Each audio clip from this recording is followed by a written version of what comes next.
하나님의 인내를 시험해서는 안 됩니다. 하나님이 하시는 일에 우리가 감히 토를 달 수도 없습니다. 그것을 인정하는 게 신앙입니다. 때때로 하나님이 기다리신다고 그것이 하나님의 능력이 없어서 움직이지 않는다는 착각 버릴 수 있어야 됩니다. 하나님이 움직이실 때 그 두려움을 경험하기 전에 먼저 하나님 앞에 나가는 것이 옳습니다. 그렇게 살아갈 수 있는 우리가 되게 하여 주시옵소서. 감사합니다. 고마우신 예수님 이름으로 기도드립니다. 아멘, 아멘. 오늘은 나훔서 말씀 봅니다. 선지서들 많이 안 보기 때문에 이렇게 통독을 통해서 한번 보는 건 매우 중요합니다. 오늘은 나훔서 3장 말씀 볼 건데요. 1장부터 3장까지 말씀 중에 3장 18절에서 19절 말씀 같이 보도록 합니다. 3장 18에서 19절 우리 같이 한 목소리로 천천히 읽어봅니다. 구약성경 1301페이지 전후에 있습니다. 18에서 19절 같이 읽겠습니다. 아수르 왕이여, 내 목자가 자고 내 귀족은 누워 쉬며 내 백성은 산들에 흩어지나 그들을 모을 사람이 없도다. 내 상처는 고칠 수 없고 내 부상은 중하도다. 내 소식을 듣는 자가 다 너를 보고 손뼉을 치나니 이는 그들이 항상 내게 행패를 당하였음이 아니더냐 하시더니라. 아멘, 아멘. 나훔서는 요나서하고 같이 보면 좋은 본문이고요. 나훔이라는 사람이 니느웨의 복음을 전한 이야기가 나훔서 1장부터 3장까지 이야기이기 때문에 그렇습니다. 임박한 니느웨의 심판, 결국에는 니느웨가 심판받게 된다라는 이야기가 1장에 나오고 있다면 2장은 그 심판의 도구로 바벨론을 사용하시고 그래서 하나님은 결국에 그 심판을 이루신다라는 이야기, 그리고 그들이 심판받는 이유가 3장에 나옵니다. 하나님이 기다리고 기다려줬는데 결국에는 그 기다림에 부합하지 않은 결과를 냈던 니느웨 성읍이 심판받는 이야기, 그 얘기를 너무 상세하게 비유와 함께 천천히 읽어가며 우리에게 전달해 주는 것이 나훔서가 됩니다. 나훔은 엘고스 사람 그 이상 그 이하의 기록은 없습니다. 그런데 그의 기록물을 보면 마치 신문 기자가 기사를 쓰듯이 찬찬하게 그리고 그 순서별로 잘 정리하고 있습니다. 먼저는 하나님이 어떤 분인지에 대해서 2절에 다음과 같이 설명하고 있습니다.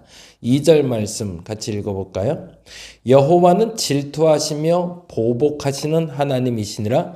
여호와는 보복하시며 진노하시되 자기를 거스르는 자에게 여호와는 보복하시며 자기를 대적하는 자에게 진노를 품으시며 3절 여호와는 노하기를 더디하시며 권능이 크시며 벌 받을 자를 결코 내버려 두지 아니하시느니라.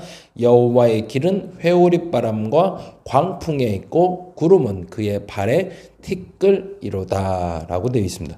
뭐를 표현하고 싶을까요? 2절부터 6절까지는 분노하시는 하나님에 대해서 이야기합니다. 그래서 하나님의 분노에 감당할 수 없을 만큼 죄를 지은 사람이 있다, 죄를 지은 백성이 있다. 어디다? 1장 1절에 이렇게 나오네요. 니느웨에 대한 경고라.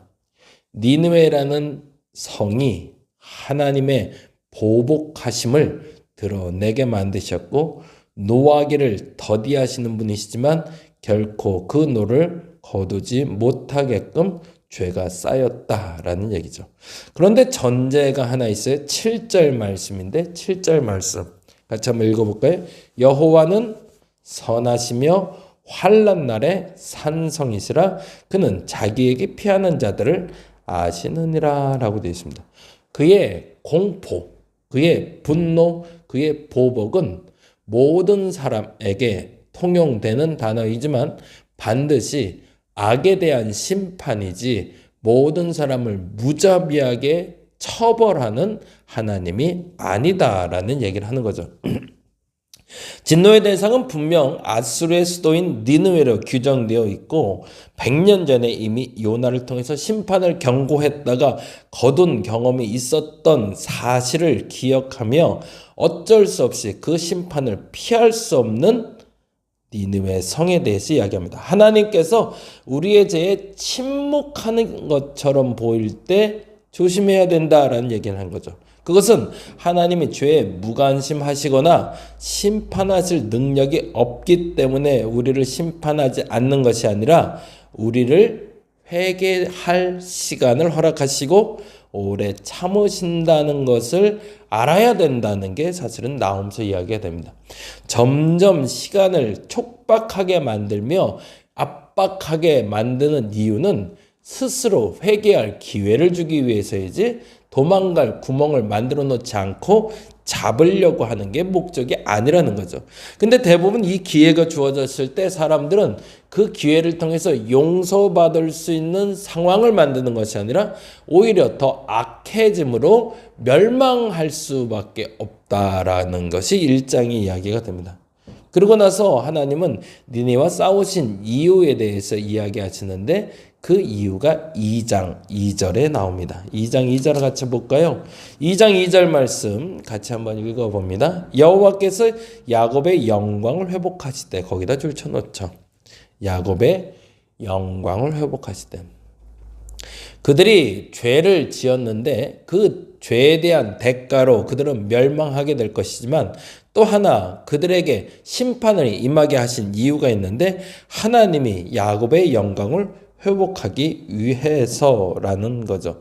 그 얘기는 뭘까요? 하나님이 남유다를 구원하기 위해서 북이스라엘 무너뜨린 아수르를 멸망시키고자 하셨다라는 얘기입니다. 다른 말로 표현하자면 하나님이 당신의 보호하실 사람을 위해서, 당신이 지켜야 될 대상을 위해서 직접 움직이셨다라는 거죠. 저는 그 하나님을 믿습니다. 하나님은 그렇게 움직여 주실 겁니다. 하나님은 약자, 더 정확히 말하면 정당하게 정의롭고 공의롭고 하나님 앞에 바로 선 약자는 반드시 지켜주십니다. 근데 만일에 내가 그 공의와 정의를 버리고 불의와 악의를 행하면서 하나님 앞에 구해달라고 요청하는 약자는 결코 구해주지 않으신다는 겁니다. 반복해서 말씀드리는 부분이 되죠. 저와 여러분에게 하나님이 움직이실 때 왜 움직이시는지, 그리고 나를 구원하실 때 왜 구원하시는지에 대해서 분명히 알아야 됩니다. 무조건 약하기 때문에, 무조건 불쌍하기 때문에 도와주시는 것이 아니라 그의 공의와 그의 정의가 드러날 만큼 그는 힘이 없기 때문에 그 정의와 공의를 드러낼 수 있도록 하나님이 도와주시는 것이, 구원해 주시는 것이다 라는 것이 오늘 2장의 이야기가 됩니다. 그리고 반면에 그들의 악이 관영하여 교만하여져서 하나님 앞에 바로 서지 못한 자는 하나님이 반드시 심판하신다는 거죠. 그러면 니느웨는 죄가 뭘까? 3장 1절에 다음과 같이 나오고 있네요. 3장 1절 같이 한번 읽어봅니다. 화 있을진저 피의 성이요 그 안에는 거짓이 가득하고 포악이 가득하며 탈취가 떠나지 아니하는도다. 첫째는 거짓말, 둘째는 포악, 셋째는 탈취라고 나오네요. 세 가지 중에 거짓과 포악과 탈취의 공통점은 상대적이라는 거죠. 그 누군가의 상대를 놓고 그 사람이 거짓을 행하고 포악스럽고 누군가의 물건을 뺏고 있다면 그것에 대해서 하나님이 반드시 심판하시리라는 겁니다. 그것이 심판의 정당한 것을 보증해 주시는 거죠. 자기 이익을 위해서 이웃에게 피해를 주는 사람들, 작게는 그리고 크게는 그것 때문에 자신의 이득을 취하는 사람들은 하나님 반드시 용서하지 않으신다라는 얘기입니다. 그리고 난공불락처럼 여겨졌던 그들의 요새는 무너져 내리고 결국에는 그 무너짐으로 말미암아 하나님이 살아계심을 알게 하신다는 거죠. 시대가 말하고 있고 우리의 주변이 말하고 있고 그런데도 깨닫지 못하면 우리도 그 심판대에 서게 될 겁니다. 12월 한 달은 계속 제가 그 얘기를 드린다고 했어요. 특별히 구약의 선지자를 볼 때는 우린 끊임없이 봐야 될 이야기는 내가 지금 채우고 있는 것, 나를 채우고 있는 게 정당한가? 라는 질문을 던질 수 있어야 됩니다. 내가 가지고 있는 게 정당한 권리인가? 그것이 정말 마땅한가? 그렇다면 여러분 당당하게 누리시면 됩니다. 그런데 만일 내가 가지고 있는 게 정당하지 않고 내가 가지고 있는 그 누림이 불편할 만큼 나의 것이 아닌 것으로 누리고 있다면 이 12월 한 달에 여러분 내려놓을 수 있어야 됩니다. 그리고 무엇보다 그것으로 말미암아 내가 하나님께 범죄한 사실이 내 마음에 드러난다면 그것을 솔직하게 회개할 수 있는 게 진짜 그리스도인임을 저와 여러분이 인정할 수 있어야 됩니다.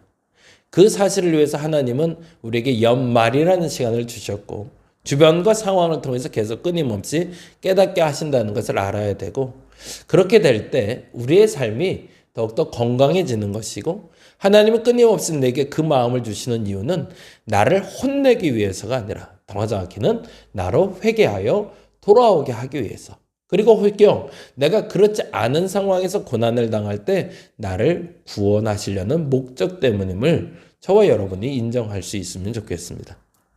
다시 한번 요청드립니다. 내가 가지고 내가 누렸던 것들 중에 혹여 내가 누릴 만한 것이 아니었는데 누렸다면 그리고 그것으로 말미암아 내게 이득이 되었고 누군가의 마음을 아프게 했다면 그것을 내려놓는 이 한 달이 되시길 바랍니다. 그리고 만일에 여러분이 정말로 최선을 다해 누리고 그리고 가지고 취하고 있었다면 그것으로 여러분이 감사할 수 있는 이번 한 달 그리고 2024년이 되었으면 좋겠습니다. 저는 오늘은 이제 좀 정리를 하고 이제 내일 출발을 하려고 하는데 뭘 정리할 거냐면 제게는 계속 계륵 같은 게 이 책들이거든요. 주변에 있는 이 책들이 저에겐 굉장히 불편한 도구들이고 필요한 도구들입니다.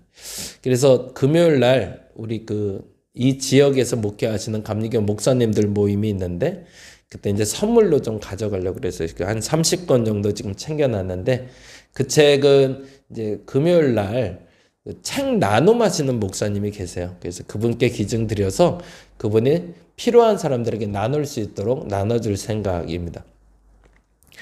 제게 있어서 가장 불편하고 가장 필요한 게 책이기 때문에 그래서 그걸 비우는 작업을 계속 하고 있습니다. 물론 이제 앞으로 제가 돈이 많아지면 돈이 또 그럴 것 같은데요. 그래서 연말엔 그 일을 좀 많이 해보려고 해요. 그래서 내년쯤에는 이건 꼭 해보고 싶은데 매번 못하는 건데 바자회, 그러니까 책거리 하듯이 12월 한 달 동안 집에서 꼭 필요했는데 라고 생각하고 가지고 있었다가 생각해보니 이건 내 거 아니었네 라는 거 갖고 와서 서로 나누는 일을 했으면 좋겠다. 옷도 괜찮고요. 책도 괜찮고요. 여러분이 가지고 있는 것 중에 1년 동안 묵혀놨는데 한 번도 안 꺼내 쓴 거. 근데 괜찮은 거, 버릴 만한 거 말고 그런 것들을 한번 연말에 갖고 와서 크리스마스 전후에 한번 나눠보면 어떨까? 요번에 가능할까요? 가능하다면 한번 해보면 좋겠다라는 생각이 듭니다. 잘 비워서 잘 채울 수 있는 저와 여러분 되시기를 간절히 바랍니다. 기도하겠습니다.